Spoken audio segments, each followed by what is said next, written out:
सोमवारी मध्यरात्री होम प्रदीपन सोहळा आटोपल्यानंतर सातही नंदीध्वज मिरवणुकीने डॉक्टर निर्मलकुमार फडकुले सभागृहासमोरील भाकणूक स्थळी आले। एका रांगेत सातही नंदीध्वज विसावले आणि दिवसभर उपाशी ठेवलेल्या मानकरी देशमुख यांच्या शेतातील वासराला सन्मानाने भाकणूक स्थळी आणले।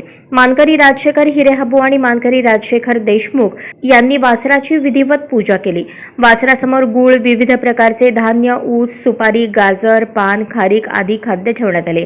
वासराने गूळ आणि गाजराला स्पर्श केला, त्यामुळे लाल वस्तू महागणार असल्याचे राजशेखर हिरेहाबू यांनी सांगितले।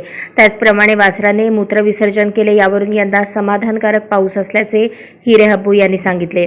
यावेळी सुधीर देशमुख, सुदेश देशमुख, सिद्धेश थोबडे यांच्यासह नंदीध्वजधारक भक्तगण उपस्थित होते।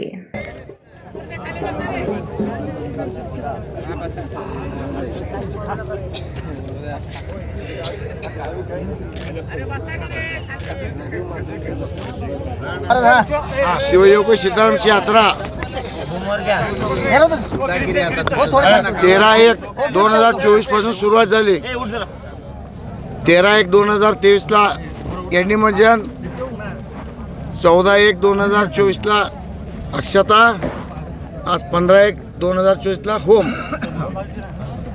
ह्या यात्रेतील योगदंडाच्या पूजनापासून ते आज गायत सगळे धार्मिक कार्यक्रम सुरळीत आणि निर्विघ्नपणे पार पडले। आज महत्त्वाचं म्हणजे भाकणुकीचा कार्यक्रम। आज होम हवन झाल्यानंतर या ठिकाणी भाकणुकीत जो देशमुखाचा जो वासरू होता तो दिवसभर त्याला पाणी वगैरे म्हणजे उपास असते आणि त्याला काय देत नाही, अन्न काहीच देत नाही त्याला।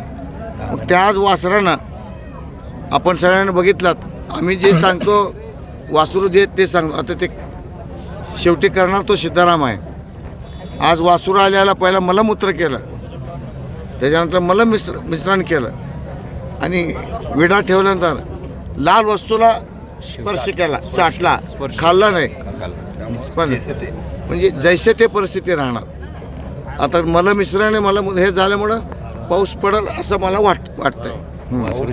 पाऊस व्यवस्थित आणि विशेष वासूर शांत होता। म्हणजे 2024 हा शांततेत जाणं। गेल्या वर्षी आपल्याला मी सांगितलं होतं 2023 ला वासरू बिथरला होता।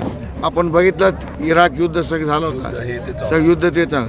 त्यामुळे माझी तुम्हाला एक विनंती आहे, म्हणजे मी काय प्रसंग आपण सर्व एवढं आतुरतेनं एवढं ऐकताना ज्या वेळेला आम्ही जो सांगतो भाकणूक त्याचं तुम्ही विश्लेषण करा अशी माझी विनंती आहे। परिस्थिती कशी असेल आता मला मस्त आणि मला दोन्ही केलाय, त्यामुळे बरं वाटतं। पाऊस पीक पण बाकी सगळं म्हणजे स्थिर राहणार।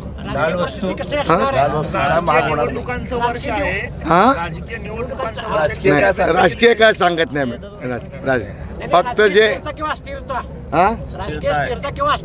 बाकीचं काय सांगत नाही। जे इथं आहे मलमूत्र झालंय, मलविष्ठामुळं पाऊस आणि आपलं ही जी परिस्थिती आहे स्थिरता राहणार।